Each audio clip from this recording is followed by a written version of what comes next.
Have you ever noticed how something as simple as taking a few breaths can help you feel calmer? Yoga builds on that idea by combining breathing, movement, and mindfulness to support both physical and mental well being. Today, I will be discussing yoga as a complementary healing method, including the different types of yoga, its uses, benefits, limitations, safety considerations, and how nurses can incorporate it into patient care. And this is my presentation by Morgan Huber. Yoga has been practiced for over 5,000 years, and it is considered a mind-body practice. It combines physical postures, breathing exercises, and meditation to promote physical, mental, and emotional well-being. The word yoga refers to union, which means the connection between the body, mind, and spirit.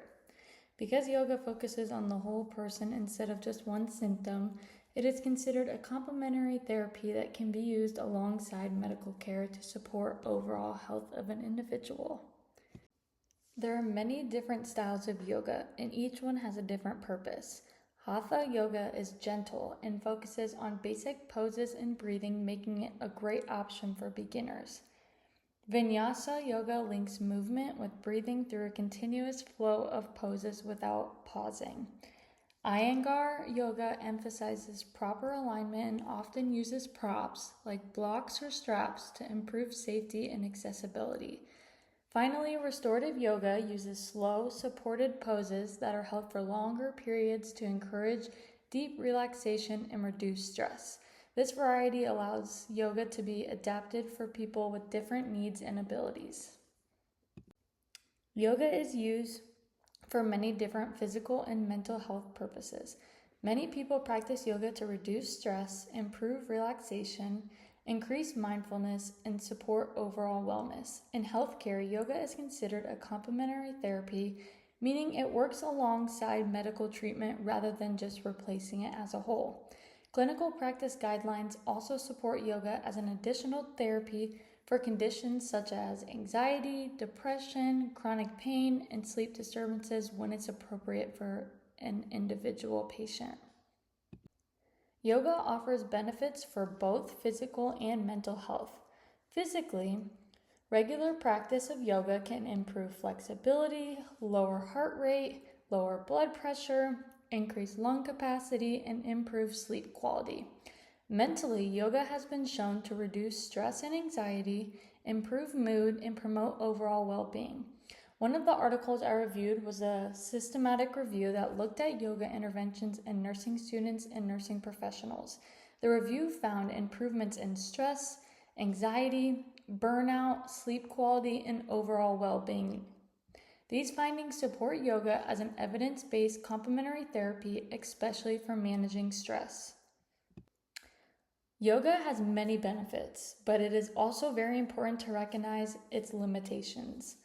Yoga should never replace medical treatment and is most effective when it's used alongside medical care. The benefits can also vary depending on the person's health condition, the type of yoga practice, and how consistently someone uses yoga.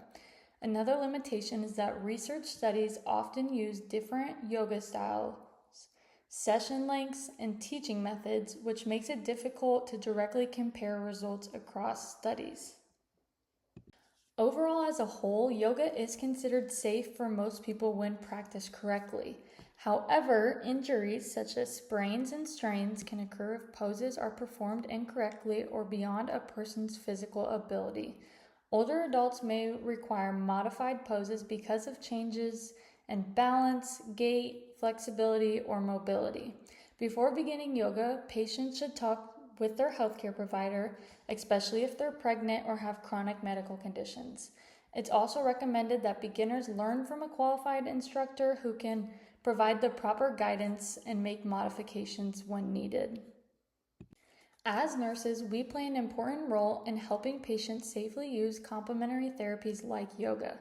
During the assessment, we should ask patients if they currently use any complementary therapies, because many patients don't share that information. We can educate patients about safe yoga practices while emphasizing that yoga should not replace their prescribed medical treatment plan. It's also important to consider each patient's health status, physical abilities, personal beliefs, and goals before making recommendations. Since yoga is a relatively low-cost intervention that promotes relaxation, reduces stress, and improves overall wellness, it can be a beneficial option for many patients when it is appropriate. When teaching patients about yoga, nurses should encourage them to discuss beginning yoga with their healthcare provider, especially if they have chronic health conditions or concerns about physical activity. Patients should start with a qualified instructor who can modify poses based on their needs and abilities. They should stop if they experience any pain and continue following all prescribed medical treatments. Starting with beginner level classes and progressing gradually can also help improve safety and build confidence over time. And be sure to educate the patient to always listen to their body. To wrap up, yoga is an evidence-based complementary therapy that supports physical, mental, and emotional well-being. Research supports its use alongside medical treatment rather than as a whole replacement. As nurses, we have an important role in educating patients about the safe and appropriate use of yoga and helping them make informed decisions about their care. I want to wrap up with 2 discussion questions. My first question would be, what barriers might prevent patients from practicing yoga, and how can we as nurses help overcome them? Another question would be, what factors should a nurse assess before recommending yoga to a patient?